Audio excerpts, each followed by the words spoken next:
সম্প্রতি দেশের ফুটবলে মেয়েদের হাত ধরেই আসছে সাফল্য। তার ধারাবাহিকতা ধরে রাখতে বাফুফে চিন্তা করছে দীর্ঘ পরিকল্পনার। ফিফাও দেশের ফুটবলকে সাহায্য করতে হাত বাড়িয়েছে। ফুটবলের সর্বোচ্চ নিয়ন্ত্রক সংস্থার কর্মকর্তা সাইমন টসেলি শুনিয়েছেন আশার বাণী।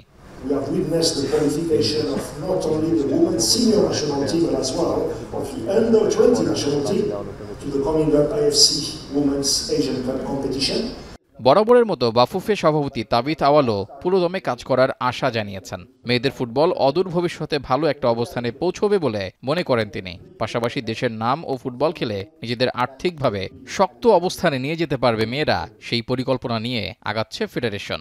এই স্ট্র্যাটেজিতে মূলত হলো ভবিষ্যৎ দিনগুলোতে আমাদের দল এবং আমাদের খেলোয়াড়রা কীভাবে পারফরমেন্স করবে এবং নতুন নতুন পাইপলাইনে যে খেলোয়াড়রা আসতে চান বা ট্যালেন্ট হান্ট করে আমরা খেলোয়াড়দেরকে আরও খুঁজে বার করতে চাই, তাদেরকে কীভাবে আমরা প্রশিক্ষণের মাধ্যমে রাখতে পারব।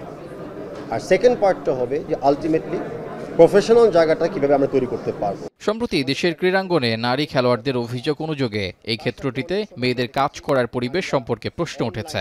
এ নিয়েও বাফুফে যথেষ্ট সজাগ বলে জানালেন তাবিথ আওয়াল। ফুটবল অঙ্গল থেকে যদি কেউ হ্যারাসড হয়, যদি কেউ ভিক্টিমাইজড হয়, ফেডারেশন কখনো চুপ থাকবে না, পিছিয়ে আমরা থাকবো না। আমরা পাবলিকলি মাঝে মধ্যে প্রাইভেটলি অবশ্যই আমরা পদক্ষেপ নিব। সেই কারণে আমাদের ডিসিপ্লিনারি কমিটি আছে, আমাদের আপিলস কমিটি আছে, আমাদের প্লেয়ার স্ট্যাটাস কমিটি আছে। তিনটা কমিটি কিন্তু হলো ইন্ডিপেন্ডেন্ট বাংলাদেশ ফুটবল ফেডারেশনের কর্তৃপক্ষদের থেকে। দেশের ফুটবল ভক্তরা আশা করছেন ফিফা ও বাফুফের যৌথ উদ্যোগে সাফল্যের পথে এগিয়ে যাবে দেশের নারী ফুটবল। রেজাউল করিম, এখন, ঢাকা।